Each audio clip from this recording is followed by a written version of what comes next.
March 24, 1945. The sky over the Rhine is clear, blue, and beautiful. Below, whole German towns are burning. Above, nearly 3,000 Allied aircraft rumble toward one small patch of German countryside.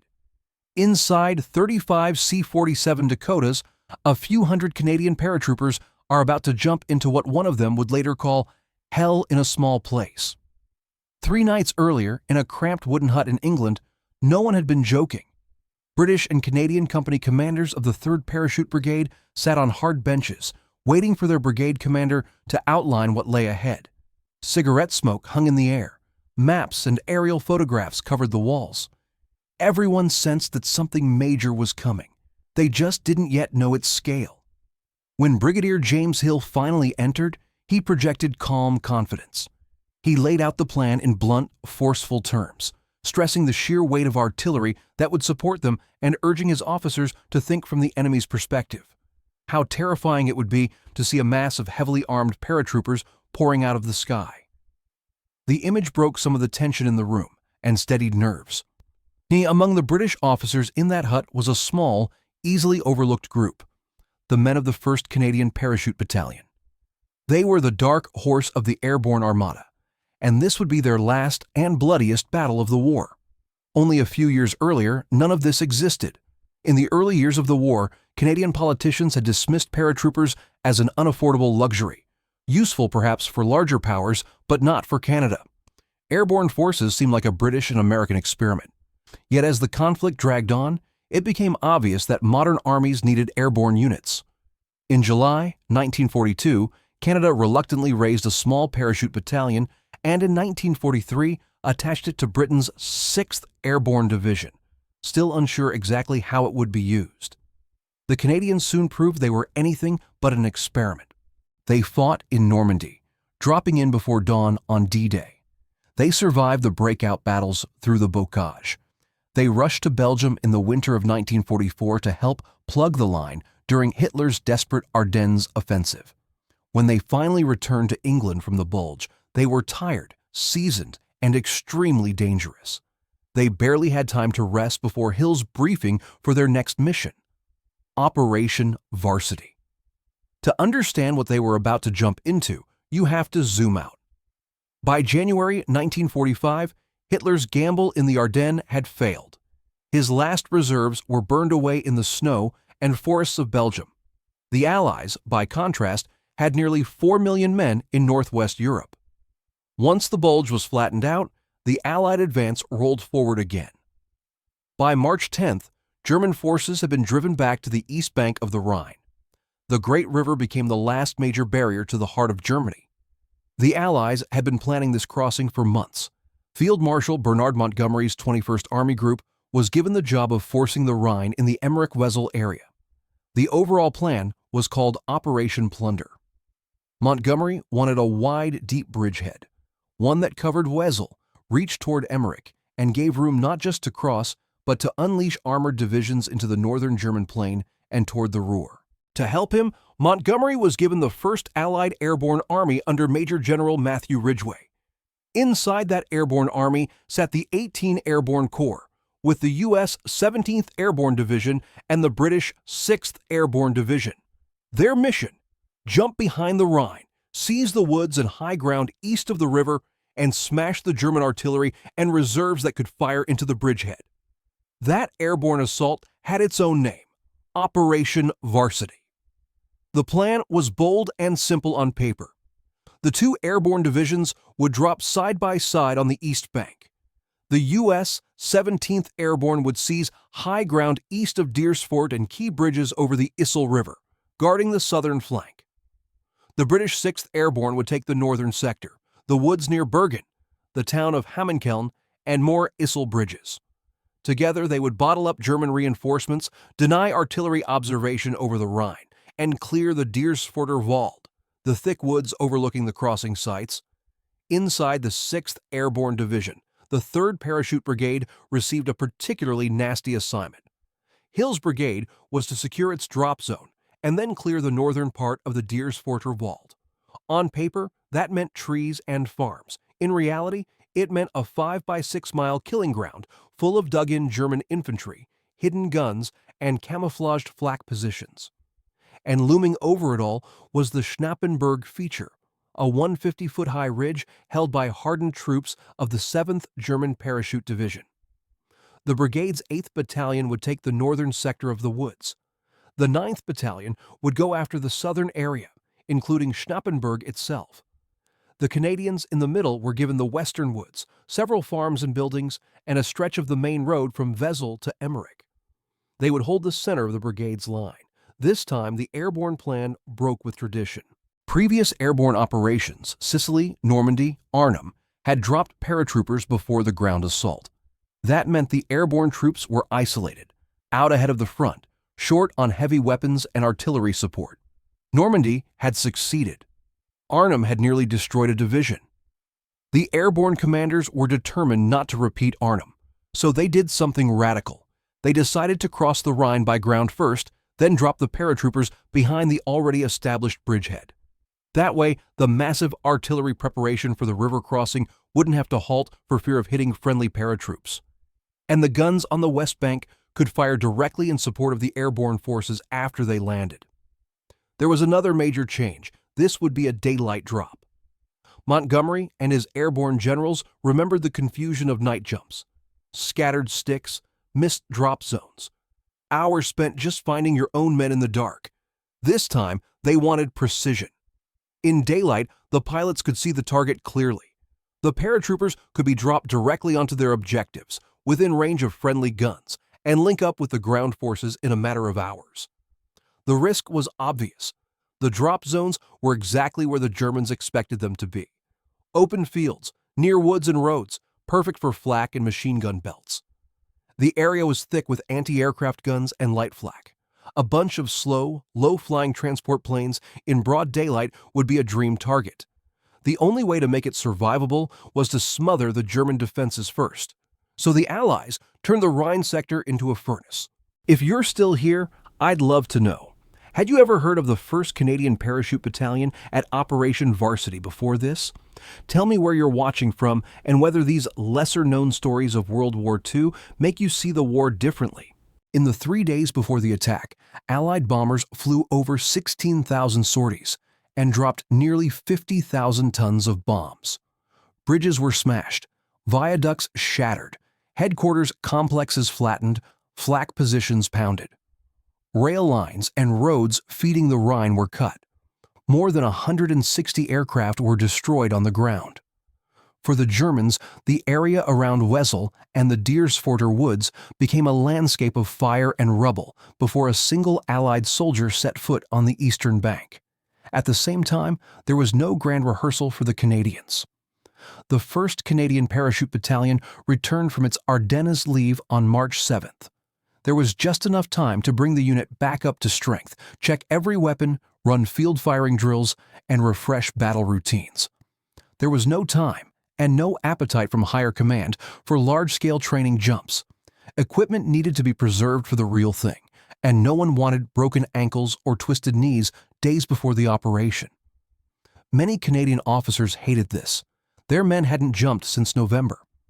Now they were expected to leap into a heavily defended objective, in daylight, under flak, without even a recent practice drop.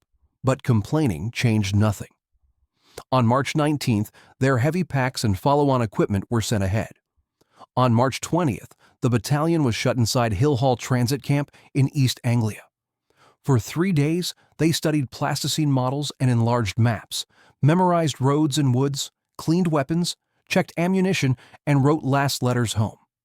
The waiting, as always, was the worst. If ever a fighting unit was ready for anything, one veteran later said, this had to be it. On the night of March 23rd, the guns opened. Under the cover of darkness, British commandos slipped across the Rhine and struck Wesel. Soon after, the British Second Army and the U.S. Ninth Army began their own assault crossings. The great river crossing of Operation Plunder was underway. By first light, 9 small bridgeheads dotted the east bank between Emmerich and Wesel. While tanks and assault boats clawed their way over the Rhine, the airborne armada began to form up.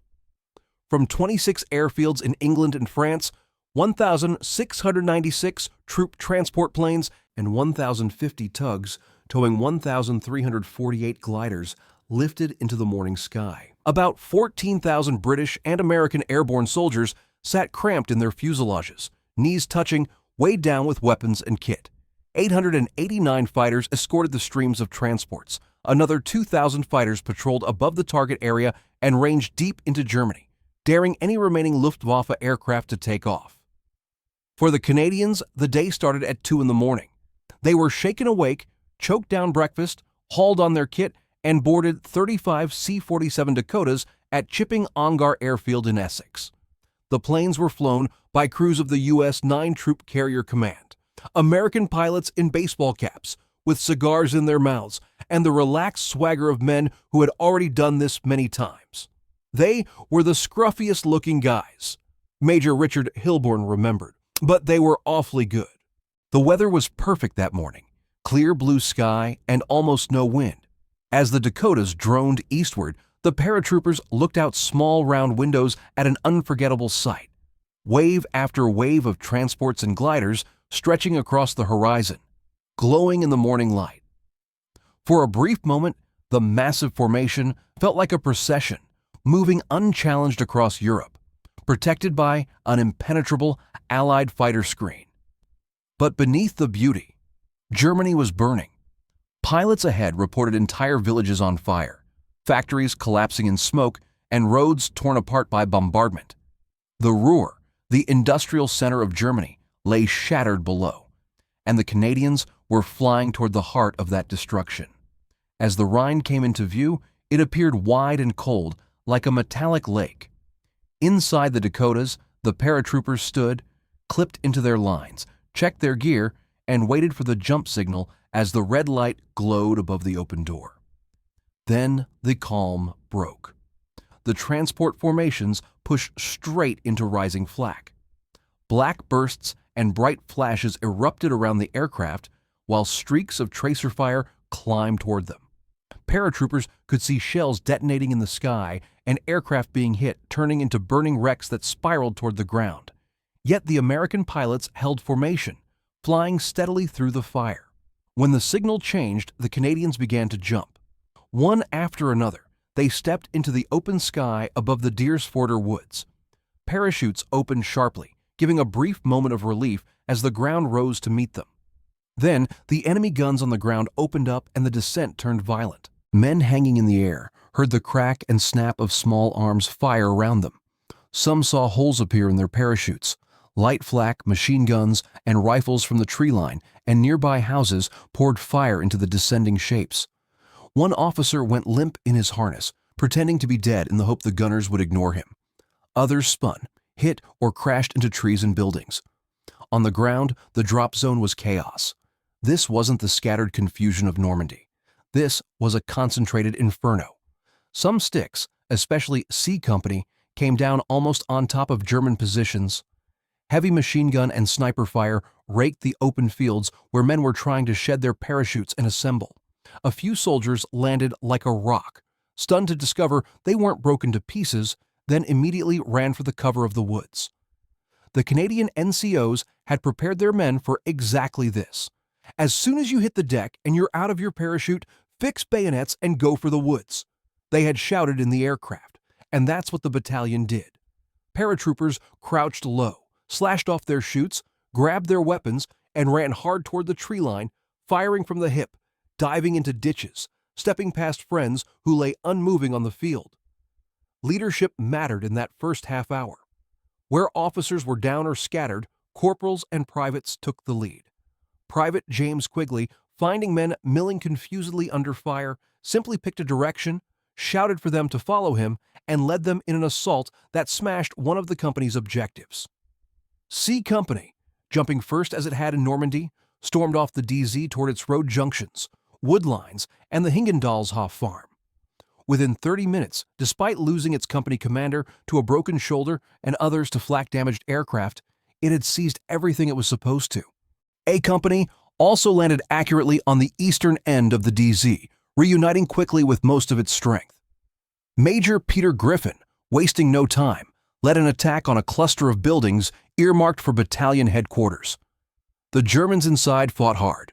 Under fierce fire, Company Sergeant Major George Green organized covering fire and then personally led a Piat anti-tank team up to the first house.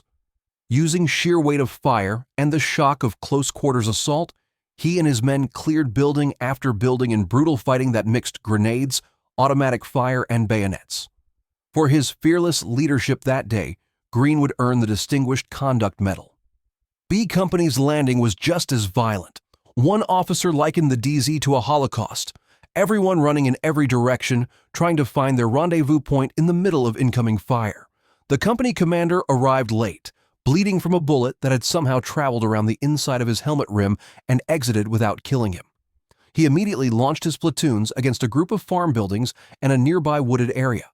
Supported by Bren guns firing from the hip, B Company overran bunkers and barns, tossed grenades through windows, shot any remaining resistance, and took prisoners in fast, vicious assaults. In less than half an hour, they too held their objectives.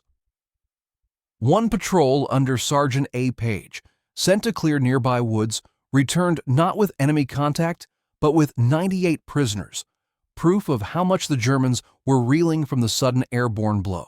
By noon, the 1st Canadian Parachute Battalion was firmly dug in across its assigned sector.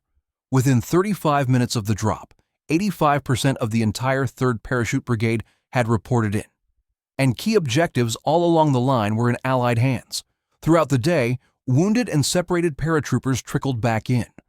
Patrols combed the woods and fields for stragglers, enemy pockets, and supplies scattered from shattered gliders. Around them, the Diersfordter Woods, so crucial on the planning maps, was now a deadly, smoky maze of shattered trees, splintered wagons, and abandoned German positions. The enemy, however, had not been broken easily. These were not second-rate troops. Many were Fallschirmjäger, German paratroopers, who still retained high morale and fanaticism even as the Reich collapsed. Every farmstead had been turned into a miniature stronghold. German commanders later admitted their paratroop divisions were among the last to still fight with full aggression. Canadian veterans remembered them as young and full of fight, men who fought like tigers. During the night, German infantry attempted to infiltrate through the Canadian lines or escape the bridgehead entirely. Vickers' medium machine guns and mortars answered them, firing into movement in the darkness, cutting down groups trying to slip away.